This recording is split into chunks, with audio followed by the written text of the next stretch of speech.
Anda masih bersama kami dalam IDX First Session Closing. Presiden Joko Widodo meminta upaya integrasi moda transportasi publik dipercepat.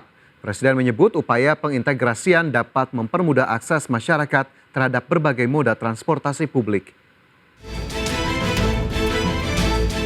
Presiden Joko Widodo menginstruksikan jajarannya untuk segera melakukan langkah konkret dalam pengintegrasian moda transportasi publik.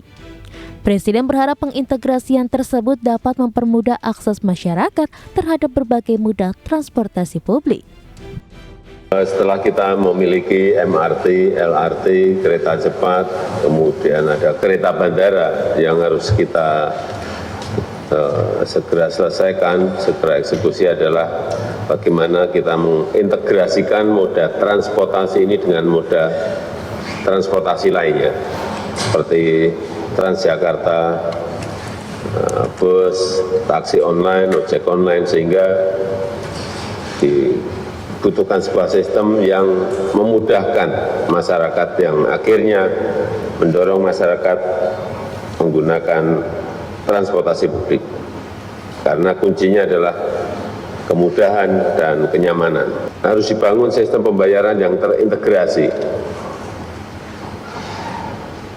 Dan alat pembayaran tersebut biasa digunakan masyarakat dan dapat digunakan di semua moda transportasi. Kaji juga mengenai mekanisme pembayaran langganan, diskonnya seperti apa. Dalam instruksinya, Presiden Jokowi menekankan sejumlah hal yang perlu menjadi perhatian, diantaranya percepatan pembangunan infrastruktur penghubung, kemudian kerjasama dan kolaborasi antara pemerintah dengan penyedia jasa transportasi dalam membangun sistem yang terintegrasi, serta integrasi sistem pembayaran moda transportasi publik. Dari Jakarta, Tim Liputan IDX Channel.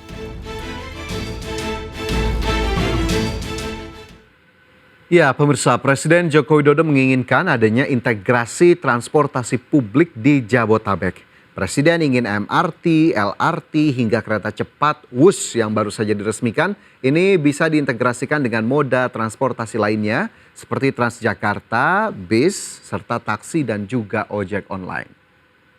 Ya, dalam mendorong kebijakan integrasi transportasi publik, Presiden menekankan 5 poin. Pertama, pembangunan infrastruktur penghubung antara moda transportasi satu dengan lainnya perlu dipercepat. Kedua, mendorong adanya kerjasama dan kolaborasi dengan penyedia transportasi yang mengantar sampai titik akhir tujuan. Ketiga, yakni sistem pembayaran terintegrasi pada semua moda transportasi. Keempat, Presiden meminta agar dapat dilakukan kajian terkait pemotongan harga untuk pembayaran langganan. Dan kelima, Presiden juga meminta segera dilakukan studi pembangunan LRT hingga ke Kota Bogor dan perluasan jalur LRT Kelapa Gading. Ya, lebih lanjut, Presiden meminta agar pemerintah pusat, pemerintah daerah, dan juga BUMN bekerja sama dalam upaya mengintegrasikan moda transportasi publik di Jabotabek. Ya, itu tadi yang memang menjadi arahan utama dari Presiden Joko Widodo. Dan mengenai sistem pembayaran, ini juga menjadi poin yang begitu penting karena masyarakat tentunya akan sangat terbantu jika sistem pembayarannya sudah terintegrasi, cukup bayar sekali, tapi bisa untuk berganti ataupun transfer moda transportasi. Ya, pemirsa, upaya pembenahan transportasi publik tentunya tak terlepas dari parahnya kemacetan yang terjadi di ibu kota dan wilayah sekitarnya atau wilayah penyangga. Kemacetan tersebut bahkan disebut dapat menimbulkan kerugian ekonomi yang sangat signifikan. Lantas seberapa besarkah potensi kerugian dari kemacetan yang masih terus terjadi? Kita simak rangkuman informasinya berikut ini. Kementerian Perhubungan menyatakan bahwa kemacetan di kota besar dan penyangga seperti Jabodetabek bisa menimbulkan kerugian ekonomi yang signifikan. Direktur Lalu Lintas Jalan Direktorat Jenderal Perhubungan Darat Kementerian Perhubungan Cucu Mulyana mengungkapkan, kemacetan di kawasan Jabodetabek berpotensi menimbulkan kerugian hingga 100 triliun rupiah per tahun. Sedangkan untuk kemacetan di Jakarta menurut kajian Bank Dunia tahun 2019 bisa menimbulkan kerugian mencapai 65 triliun dalam setahun.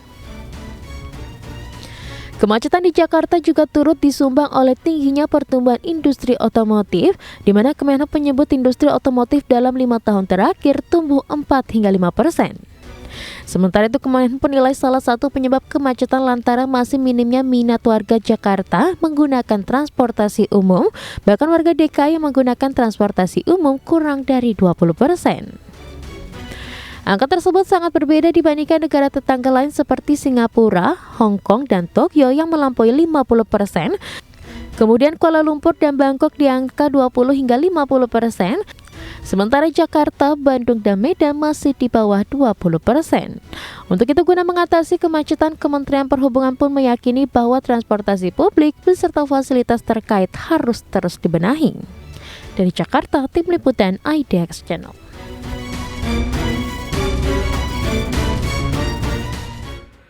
Ya, transportasi publik dan kemacetan ini menjadi dua hal yang tidak terlepas ataupun berhubungan satu sama lain. Di mana salah satunya kemacetan di DKI Jakarta ini menyebabkan kerugian ekonomi yang sangat besar. Di mana dari data yang dimiliki Kemenhub, kerugian karena kemacetan khususnya di Jakarta ditaksir hingga 65 triliun rupiah per tahun. Ya, Kemenhub menyebut terdapat banyak hal yang sia-sia saat terjadi kemacetan tersebut. Misalnya seperti bahan bakar yang terbuang yang tentu menghasilkan emisi. Dan berbagai kerugian lainnya terutama akibat terbuangnya waktu di perjalanan. Ya pemirsa, kemacetan di Jakarta masih terus terjadi hingga saat ini. Berbagai hal pun turut dilontarkan oleh sejumlah kalangan termasuk pengamat transportasi. Di mana pengamat menilai kemacetan yang terjadi tak terlepas dari peran warga di sekitar wilayah penyangga yang beraktivitas di DKI Jakarta masih banyak menggunakan kendaraan pribadi.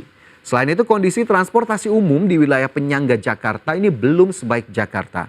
Sehingga masih banyak warga yang memilih menggunakan kendaraan pribadinya untuk bepergian. Padahal sebetulnya ada anggaran rutin tahunan bantuan dari pemerintah Provinsi DKI Jakarta yang diberikan ke Pemkab ataupun Pemkot di wilayah penyangga yang bisa difokuskan untuk membenahi transportasi umum di masing-masing wilayah. Sehingga tentunya bisa mempercepat pengalihan moda transportasi publik dari kendaraan pribadi ke angkutan umum massal. Jadi ya seharusnya tidak ada lagi alasan kesulitan fiskal, tinggal sejauh mana komitmen kepala daerah di wilayah penyangga untuk sungguh-sungguh mau membenahi transportasi umum di wilayahnya masing-masing. Sementara itu pemirsa, penggunaan transportasi publik juga tak terlepas dari sejumlah kendala. Salah satunya yang disebut yakni over capacity atau kelebihan kapasitas. Dan untuk lebih jelas terkait dengan hal ini, berikut kita simak informasi selengkapnya. Kapasitas berlebih atau over capacity penumpang menjadi salah satu kendala untuk mendorong masyarakat beralih dari kendaraan pribadi ke transportasi umum. Di Jakarta misalnya, Institute for Transportation and Development Policy atau ITDP menilai layanan transportasi publik di Jakarta sebenarnya sudah tergolong cukup baik dan prima. Namun demikian hal tersebut belum mampu menarik mayoritas masyarakat untuk beralih dari kendaraan pribadi ke transportasi publik. Apa dengan layanan prima tadi disampaikan masih ada tantangan penggunaan. Nah, bisa dilihat kalau misalnya dari kami survei ke 1.000 orang lebih responden, 500 orang lebihnya adalah pengguna transportasi publik dan 500 lebihnya belum menggunakan transportasi publik. Ada beberapa kendala yang mungkin similar. Jadi kayak yang pertama adalah kaitannya dengan kenyamanan.